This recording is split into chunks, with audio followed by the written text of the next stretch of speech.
Et salut la team, c'est Sec Prono, j'espère que vous allez bien. Comme toujours les gars, n'hésitez pas à vous abonner, c'est gratuit.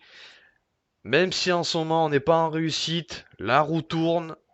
Et bientôt, on va renouer avec la victoire, j'espère ce soir. J'ai une grosse confiance pour le prochain pronostic. Petit débrief directement sur le pronostic de cette nuit. Avec un Dimitrov qui a joué en étant blessé au dos. Il l'a rappelé en conférence de presse.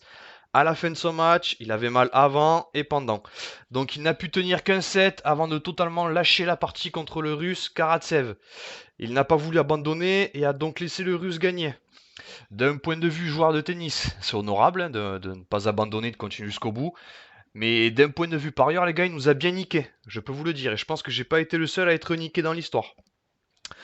Donc c'est dommage, car de l'autre côté, les gars, le patron serbe, il a donné une leçon à Zverev. Je vous l'avais dit, les grands champions, les gars, ils sont toujours présents dans les grands matchs. C'est une certitude.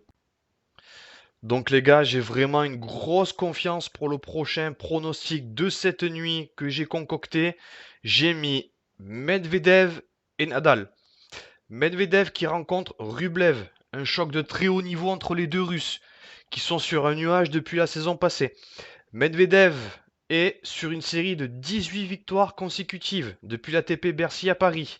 Il a presque fait un parcours sans faute, mis à part le 5-7 contre Krajinovic où il a un peu laissé un peu de force, mais il a remis les pendules à l'heure contre McDonald. De son côté, Rublev a quant à lui eu un parcours sans embûches, en collant des 3-7-0 à ses adversaires. Cependant, je trouve que Medvedev a plus d'atouts que son compatriote, notamment avec un gros jeu de service et une qualité de retour qui lui offre beaucoup de possibilités de break sur les jeux de ses adversaires.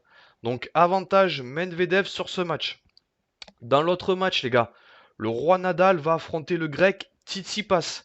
Nadal qui n'a pas perdu un set dans ce tournoi et qui arrive en pleine confiance pour ce match. Nadal, les gars, on le sait, c'est un joueur qui monte en puissance match après match. Il sait élever son niveau de jeu pour se mettre à la hauteur de l'événement. Donc il n'y a aucun souci sur ça, il sera présent, c'est sûr et certain. Tsitsipas qui lui aussi a eu un parcours assez facile, sauf le match contre Kokinakis où il y avait une ambiance de fou, qui s'est fini en 5-7 pour le grec. Le tour précédent, son adversaire Berrettini a déclaré forfait. Donc les gars, physiquement, Tsitsipas a pu se reposer et je pense qu'il sera présent physiquement parlant. Cependant les gars, comme pour Djokovic, Nadal est un immense champion, on le connaît. Nadal est en mission avec un seul et unique objectif qui est de remporter un 21e titre du Grand Chelem. Donc les gars, le grec est certes capable de faire un gros match, avec quelques fulgurances, avec son coup droit fouetté et son revers à une main magique. Mais tenir les gars un match en 5-7 dans un Grand Chelem avec un Nadal gaucher et qui va littéralement harceler Tsitsipas sur son revers à une main. Nadal qui a un coup droit d'une puissance folle avec un effet dans la balle qui est unique sur le circuit et un rebond chaque fois qu'il t'arrive à la hauteur, aux épaules limite.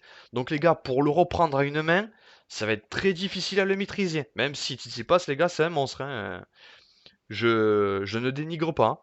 Mais je pense que le match sera très compliqué pour Tsitsipas de côté de son revers. Et je pense qu'il perdra sur ça.